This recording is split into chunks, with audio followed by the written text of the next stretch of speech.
What's going on, my trainer club? Today we're going to look at the top gym defenders in Pokemon Go to make sure that when you guys set up a gym, you have the optimal chances, number one, to stay in gyms as long as possible, and number two, to get your gym coins every day, and to hopefully get that gym gold if it's not already. So, welcome to the trainer club. Here we go!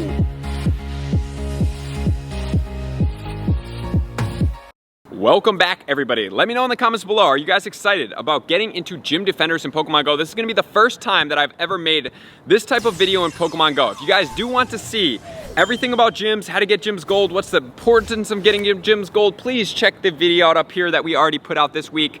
I wanna make sure you guys know everything that there is to know about gyms in Pokemon Go. So today what we're gonna do is we're gonna check out my top gym defenders. And I just wanna give a big shout out to Warner for helping me out as far as getting this list together. They did a lot of gymming, him and Joe in Chicago, and they helped me out with a list of putting together the most optimal gym defenders, because I don't do it really hardcore as they do, because when you're in somewhere such as New York City, Chicago, San Francisco, any type of big downtown city that is very competitive, you have to have a very specific strategy, and they do live in downtown Chicago, so they were able to share that with me, and I really appreciate them. So let's get into everything we need to know right now. There's a couple reasons why we want to have strong gyms. Number one, we want to stay in the gyms for at least 8 hours. Reason being, if you stay in a gym 8 hours and then you get kicked out, you get 50 coins per day, as you've heard me talk about, which is over 18,000 coins per year if you're able to get 50 per day, which is very important, number one. Number two, if you're trying to rank up a gym to gold, very important to try to hold that gym for as long as possible, because every minute you get a point towards the gym. And in the other video we talked about, you need 30,000 points to get your gym to gold. Very important, number two. Number three, when you are grinding in an area and you're trying to get your ball count up, Ultra Balls, Pineapple Berries, and everything like that, it's very important that your team holds that gym for as long as possible, because you get bonus items from that gym. So, what is going to be the optimal setup going into this gym? Obviously speaking, we're going to really look at HP dependent Pokemon that are really good for that. I think you guys can probably guess some of them, but I'm going to give you a specific order. Thanks again to those guys for helping me out. That is going to help you guys out, and the number one is going to be Chansey. Reason being, I chose Chansey over Blissey. Obviously Blissey is going to have higher things, but Chansey, since it's a lower CP, all the time that Pokemon is in the gym, every time, as soon as you put a Pokemon in the gym, the CP is going to start decaying. It's going to slowly go down until you give it a berry and it goes back up, but the second it goes back up, it's already starting to decay out. And if you do not pay any attention to that Pokemon, you don't give it a berry or anything, it will go all the way down to virtually where it's at, not zero, but whatever that Pokemon CP is at the bottom of its health heart, until somebody fights it once and then it gets kicked out. So the reason you would put Chansey in up front is because since the CP is lower than the Blissey, it decays at a lot slower rate, so it stays stronger longer, which is really important. So Chansey, the moveset on this Pokemon is going to be Zen Headbutt and Dazzling Gleam, because it is a normal type Pokemon. So coming in with a fighting type Pokemon is more than likely what's going to happen. And with it being a fighting type Pokemon, it's going to be weak to Fairy as well as Psychic. So using a dual move right there is automatically going to start countering out those Pokemon. And when we do build a gym up like this, when you do see number one as a Chansey, number two spot, which is going to be a Blissey, I'm automatically thinking like, oh my gosh, this is going to take me a lot of time. Do I really have the time to go in? So that's the purpose of setting up a gym. If you're trying to hold it, it's like, does that person want to take the time out to start battling that gym? And then if you battle it and it decays one, or even two, and then you go through and you golden berry that thing again, the first two Pokemon, I'm instantly out. If I don't have people helping me, I'm out, I'm gone, I'm on to the next one. Like, I don't even want to play games, because that's going to take a lot of time, and since those Pokemon are so tanky, and hitting it with the golden berry raises it all the way to max again, it's problematic. So Blissey being number two, Blissey is extremely powerful as far as its HP goes. It is not a fun Pokemon to fight. It takes a long time to beat that Pokemon. The exact same move set as Chansey is going to be Zen Headbutt, Dazzling Gleam combination. I highly suggest that if you are doing gyms with people, you guys have this tiered out. A way that you can get these Pokemon up higher, budget Pokemon like this, is you can trade them as lucky trades, shiny or non-shiny. and then powering them up at least to level like 30, 35. They don't have to go all the way to level 40 because they're still relatively strong.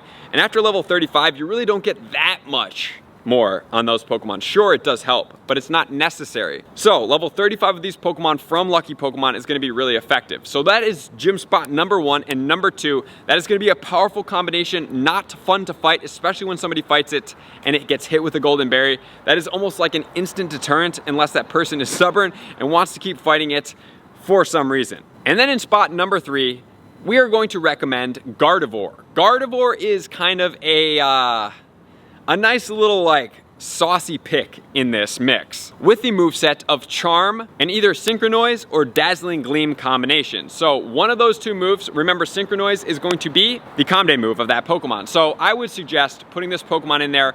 It does really throw some people off. It is going to be a Psychic and a Fairy type combination. It's only going to be weak to Steel, Poison, and Ghost combination, and most people going in are not using Ghost type counters. But it's going to double resist Psychic and single resist Fighting. So this Pokemon, if you're doing double normals up front that are already having moves that handle Fighting type Pokemon, and then the third one is going to resist it, not only resist it, going to be powerful against it.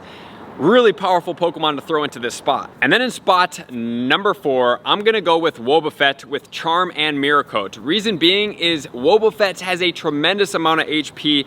Although it is not the most effective attacker, it's just a nuisance that sits in there. And being that it's Psychic and coming off of these other ones, yes, it is going to be weak to Ghost, but it's also a tanky Pokemon, so it's not the most fun to fight. Next, we have Snorlax. Snorlax was one of the top until Blissey came out and is just crazy. Snorlax, what I would recommend is going to be Zen Headbutt, and you could do a couple other moves, but I would do the Body Slam combination. The reason why Body Slam is Body Slam goes quite frequently, and most of the Pokemon that we're gonna be using to fight this Pokemon are not gonna be resistant to normal. So, being that it is going to go off quite frequently, is a good option. You could also use Heavy Slam. It gets Outrage, it gets Superpower. Snorlax does get a lot of moves, but Body Slam is going to be the fastest move coming off that Pokemon. So that's why I suggest that Pokemon in there. And plus, it's going to be weak to fighting, but with the Zen Headbutt coming off on that, Zen Headbutt is not the most fun move to fight against because it is one of those higher damage producing fast moves. And then finally, speaking in spot number 6, I'm gonna go with Metagross. So this gym is, if you're already looking at this, it's got a lot of bulk, a lot of variety. It is countering most of the countered moves. And also speaking, now closing out with the Metagross, Metagross has a tremendous amount of resistances. If you guys do check it out over here, it is crazy the amount of resistances that Pokemon has. Not only that, the moveset that I would use on that Pokemon is going to be Zen Headbutt. Additionally, because it's fighting might come into there. Metagross is actually going to be neutral to fighting because Steel is going to be weak, Psychic is going to resist, and then I would probably go Meteor Mash. You could also go, if you're feeling like somebody's going to pull in a straight fire type Pokemon, Earthquake, but do not TM away Meteor Mash if you have on that Pokemon. If you happen to have another Metagross that you already have evolved and it doesn't have Meteor Mash and you want to use it for a gym defender, putting Earthquake on it may be a viable option for you and throwing it in a gym. So as far as those Pokemon, that's going to be my top 6 and the reasons why these Pokemon are going to sit in here. There are going to be some additional mentions if you guys do want to throw some curveballs into the gym or maybe use slightly different Pokemon, you can totally do so. Some of these Pokemon are going to include, number 1, Slacking. Some of you guys may be like, where's the Slacking? The moveset on this Pokemon is going to be Yawn and Play Rough. The only reason why I don't like this Pokemon as much as some of the other ones is number 1, the fast move does no damage basically. Play Rough does a decent amount of damage. And it's just like, it is slightly tanky, but it's not as tanky as like a Blissey, a Chansey, or a Snorlax or other Pokemon in there. That's why this is an honorable mention in spot number 1. And then next speaking, we have a Pokemon that used to be very, very frequented in gyms before they changed the system over, which is gonna be Dragonite. Dragonite is pretty good. The only problem with Dragonite is why I don't use it. I try to stay away from dual weak Pokemon. Dragonite, Flying and Dragon, is going to be dual weak to Ice. So somebody could run through with an Ice type Pokemon and absolutely demolish this. And next, we have Alolan Muck. The reason why I'm putting Alolan Muck in here is because it only has one weakness, which is going to be Ground. Slightly tanky, not the best tankiness, but it's a cool looking Pokemon, and it kind of is one of those Pokemon that people are like, what are going to be the counters against this Pokemon? And they might bring something interesting in there. So I do like it for that. Snarl and Dark Pulse is going to be the moveset that I would recommend on that Pokemon. That is the most damage producing moveset that it does have. And next, I would use Drifblim with Hex and Shadow Ball. This Pokemon is tanky. It's fun to throw in there. People may not know what's coming because that is a Ghost and a Flying type Pokemon. It's going to be weak to Ghost, Ice, Electric, Rock, and Dark combination. But this Pokemon is going to be triple resistant to fighting. So that's pretty cool, being that somebody may be coming out of a fighting type Pokemon from a Blissey or a Snorlax or a Chansey right into a Drifblim where it's like, oh my gosh, this is doing no damage. Now let me make sure I switch over. And then next, this is kind of just a fun Pokemon since the shiny just came out. This is going to be Garbodor. Garbodor is only going to be weak to two things, which is going to be Ground and Psychic combination. Additionally speaking, this Pokemon does get moves that are going to counter both of those counters, which is going to be Infestation as the quick move, which is going to be a bug to counter against the Psychic type Pokemon, and Seed Bomb, which is going to counter against the Ground type Pokemon counters that may be in there. So that's going to be the recommended moveset. And another honorable mention in the last spot is going to be Togekiss. So Togekiss, relatively good. It is going to have single resistances and a ton of double resistances as well, which is what we're looking for when we're going after these gym defenders. The moveset I would recommend is going to be Charm as number one, and you can either do Dazzling Gleam or Flamethrower. Flamethrowing being that it's going to be effective against ice type counters if somebody chooses to use one of those, being that they could potentially use an ice type counter if you're using a Dragonite in there. Coming through with a Charm right after Flamethrower combination could be a unique lineup.